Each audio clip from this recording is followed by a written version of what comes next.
کریں گے اور یہ بتائیں گے کہ یہ رد کرنا کیوں ضروری ہے اور اس کا پس منظر کیا ہے اور اصل حدیث غدیر کے جو الفاظ ہیں ان کے معنی کیا ہیں، اور اس طرح انشاءاللہ ہم اپنا مقالہ جو ہے وہ مکمل کریں گے۔ اب ایک بار میرے ساتھ مل کے آپ نے نعرہ بھی لگانا ہے، اور ایک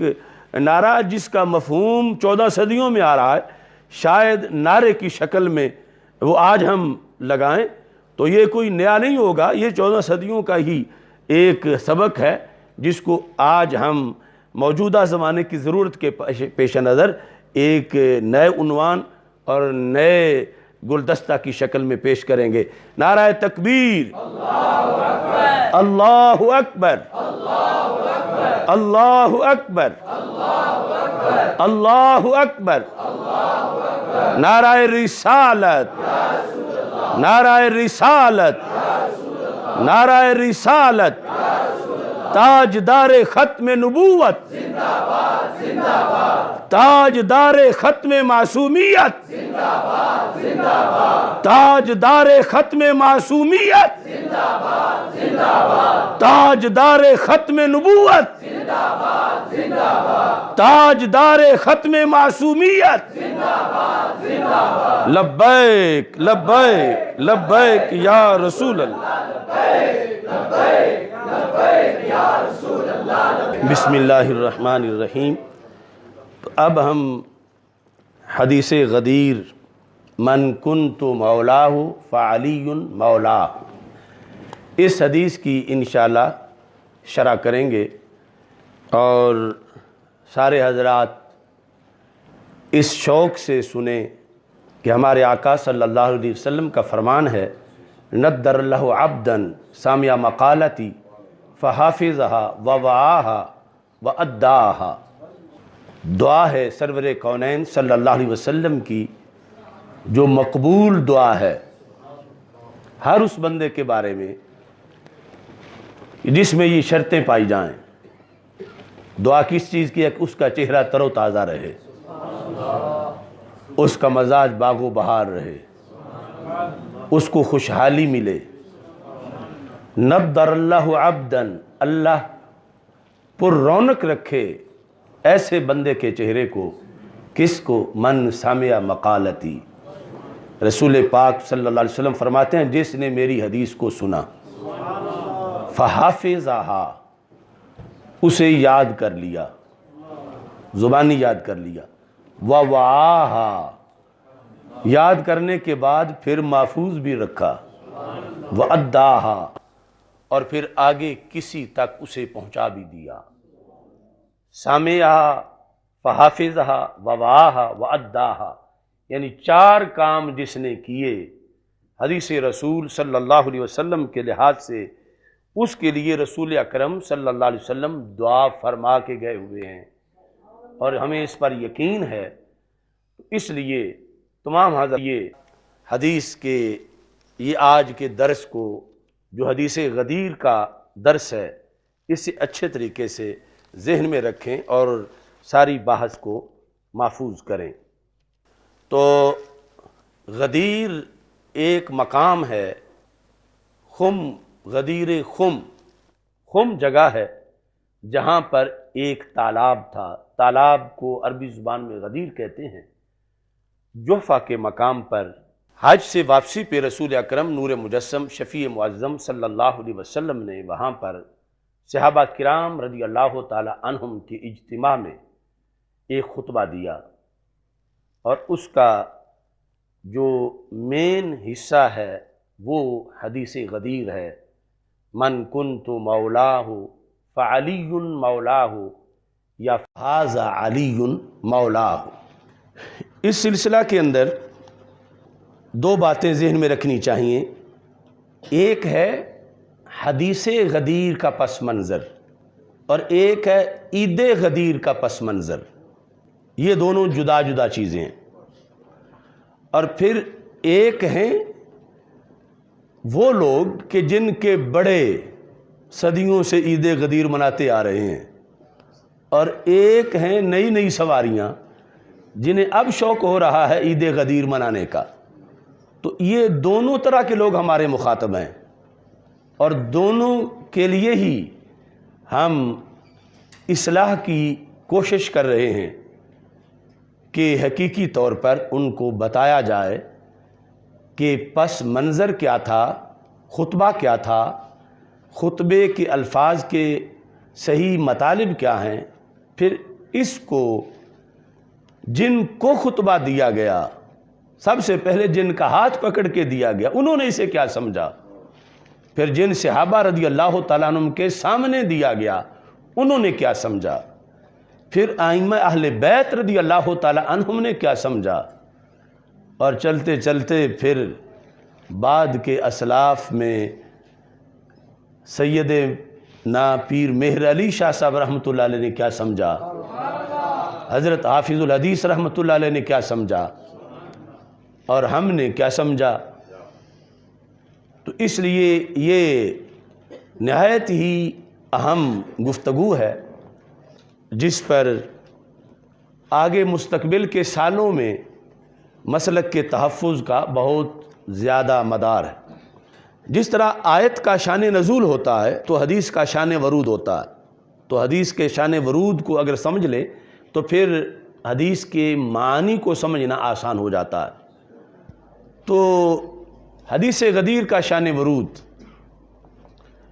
وہ مسند امام احمد میں بھی ہے، مستدرک للحاکم میں بھی ہے۔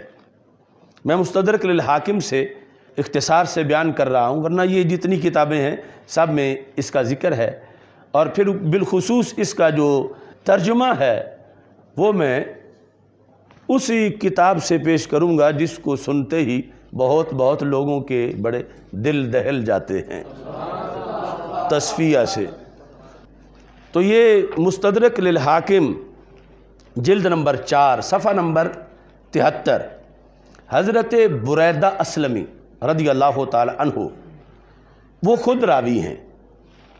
کہتے ہیں غزوت مع علی رضی اللہ تعالی عنہ الی الیمن، کہ میں دوسرا ترجمہ تفصیل وہاں سے بیان کروں گا، غزوت مع علی کہ میں نے حضرت علی المرتضیٰ رضی اللہ تعالی عنہ کے ہمراہ یمن میں جہاد کیا، فرأیت منہ جفوتاً، میں نے یہ صحابہ کی آپس میں بات چیت ہے اسی لحاظ سے بیان کر رہا ہوں، میں نے ان سے کچھ جفا دیکھی، فقدمت علی رسول اللہ صلی اللہ علیہ وسلم، تو میں نبی اکرم صلی اللہ علیہ وسلم کے پاس آیا، فذکرت علی، تو میں نے آ کے حضرت مولا علی رضی اللہ تعالیٰ عنہ کا تذکرہ کیا، فتنقصتہ، تو میں نے تذکرے میں ان کی شکایت لگائی، یعنی حضرت مولا علی رضی اللہ تعالی عنہ کی، تو کہتے ہیں فرأیت وجہ رسول اللہ صلی اللہ علیہ وسلم یتغیر، تو جب میں نے حضرت مولا علی رضی اللہ تعالی عنہ کی طرف نقص کی نسبت کی کہ مجھے ان پر یہ اعتراض ہے یہ اعتراض ہے، تو رسول اکرم صلی اللہ علیہ وسلم کے چہرے مبارک کا رنگ بدلا، یعنی جس طرح غصہ آ جاتا ہے، فقال یا بریدہ الست اولا بالمؤمنین من انفسہم، کیا میں مومنین کو ان کی جانوں سے بھی زیادہ محبوب نہیں ہوں؟ قلت بلا یا رسول اللہ صلی اللہ علیہ وسلم، میں نے کہا کیوں نہیں یا رسول اللہ صلی اللہ علیہ وسلم، آپ ہمیں ہماری جانوں سے بھی بڑھ کے محبوب ہیں۔ فقال من کنت مولاہ فعلی مولاہ، یعنی تم مولا علی رضی اللہ تعالیٰ عنہ پہ اعتراض نہ کرو، اگر تمہارا میرے ساتھ پیار ہے، میں تمہارا محبوب ہوں، تو جس کا میں محبوب ہوں مولا علی بھی اس کے محبوب ہونے چاہیے، علی بھی اس کے محبوب ہے، تو یہ کیسے ہو سکتا ہے کہ مجھ سے تم محبت کرو اور علی المرتضیٰ رضی اللہ تعالیٰ عنہ سے تم بغض رکھو؟ ایسا نہیں ہو سکتا، میرے ساتھ محبت جو ہے اس کا تقاضا ہے کہ مولا علی رضی اللہ تعالیٰ عنہ سے بھی محبت کی جائے، یعنی ضروری طور پر یہ رسول اکرم صلی اللہ علیہ وسلم نے ارشاد فرمایا۔ اب یہاں پر ساری بحث جو ہے وہ لفظ مولا پر ہے، من کنت مولاہ فعلی مولاہ۔ کوئی سنی ایسا نہیں جو حضرت علی رضی اللہ تعالیٰ عنہ کے مولا ہونے کا انکار کرے، مگر کوئی سنی ایسا نہیں جو اس حدیث کو حضرت علی رضی اللہ تعالیٰ عنہ کے خلیفہ بلا فصل ہونے کی دلیل سمجھے۔ مولا سب مانتے ہیں، یعنی اہل سنت و جماعت، ہم ناسبیوں یا خارجیوں کی بات نہیں کر رہے، اہل سنت حضرت مولا علی رضی اللہ تعالیٰ عنہ کو مولا مانتے ہیں۔ رافضی بھی لفظ مولا کا اقرار کرتے ہیں۔ یہ حدیث اگرچہ امام بخاری اور امام مسلم رحمۃ اللہ علیہما دونوں نے ذکر نہیں کی اپنی صحیحین کے اندر، مگر یہ حدیث بالکل صحیح حدیث ہے، یعنی اس میں کوئی کمزوری نہیں ان الفاظ کے اندر جو من کنت مولاہ فعلی مولاہ یا فہذا علی مولاہ۔ باقی جامع ترمذی میں، سنن نسائی میں، دیگر ہزاروں کتابوں کے اندر جو ہے وہ یہ اصل الفاظ موجود ہیں۔ بعد والے جو ہیں اللہم والی من والاہ، اس کے لحاظ سے بحث ہے کہ ان کی فنی حیثیت کیا ہے، لیکن یہ جو الفاظ ہیں مین، ان کے اندر اہل سنت کا کوئی اختلاف نہیں کہ جس میں کہا جائے، کوئی کہے کہ سند کمزور ہے یا اس طرح کا کوئی معاملہ نہیں ہے۔ اب بحث ساری جو ہے وہ لفظ مولا پر ہے۔ ہمارے آقا صلی اللہ علیہ وسلم کی ہر ادا پر اگر عید منائی جائے تو تھوڑی ہے، تو اس بنیاد پر اگر سرکار دو عالم صلی اللہ علیہ وسلم کسی بھی صحابی کو کوئی لقب دے رہے ہیں تو کوئی کہتا ہے میں عید مناؤں گا تو ضرور منانی چاہیے،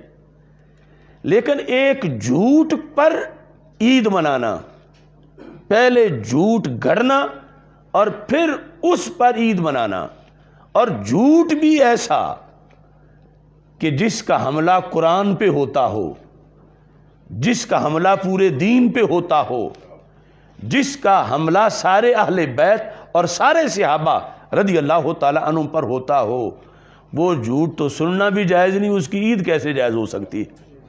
تو اس حدیث کے اندر یہ جو اس کا پس منظر ہے وہ بھی لفظ مولا سمجھنے کے لیے معاون قرار پائے گا۔ اور اس کے علاوہ ایک پس منظر ہے حضرت اسامہ رضی اللہ تعالیٰ عنہ کی طرف سے، ایک حضرت خالد بن ولید رضی اللہ تعالیٰ عنہ کی طرف سے، وہ بھی اسی چیز کی وضاحت کریں گے جو لفظ مولا کا مطلب ہم اہل سنت و جماعت لیتے ہیں۔ روافض مولا کا مطلب متصرف فی الامور کرتے ہیں، مولا کا مطلب اولا بالامامہ، امامت کا حقدار، اور متصرف فی الامور۔ اور ہم اہل سنت و جماعت کے نزدیک خلاصہ یہ ہے کہ مولا بمانا محبوب ہے،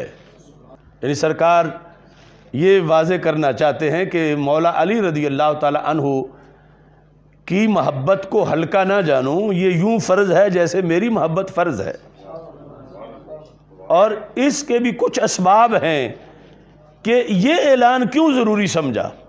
دوسرے صحابہ رضی اللہ تعالی عنہم کے برعکس، ان کے لیے یہ اعلان کیوں ضروری سمجھا؟ چونکہ جب ہم مولا بمانا محبوب کرتے ہیں تو وہ کہیں گے تو وہ تو محبت تو صد کی ہے، پھر ان کی کیا خصوصیت ہے؟ تو وہ بھی آگے جا کر ہم بیان کریں گے اس کا سبب۔ اب مطلقاً جو لفظ مولا ہے، چونکہ عربی زبان بہت وسیع زبان ہے، اگر صرف قرآن مجید کو دیکھا جائے تو قرآن مجید کے اندر ہی لفظ مولا کے کئی معنی ہیں۔ لفظ مولا کے معنی کے لحاظ سے قرآن مجید قرآن رشید میں ایک ہوتا ہے مولا نسب، نسب کے لحاظ سے مولا، جس طرح کہ سورہ نساء کے اندر ہے وَلِكُلٍّ جَعَلْنَا مَوَالِيَ مِمَّا تَرَكَ الْوَالِدَانِ، اب یہاں پر جو موالی ہے، موالی مولا کی جمع، تو یہ مولن نسب ہے، نسب کے لحاظ سے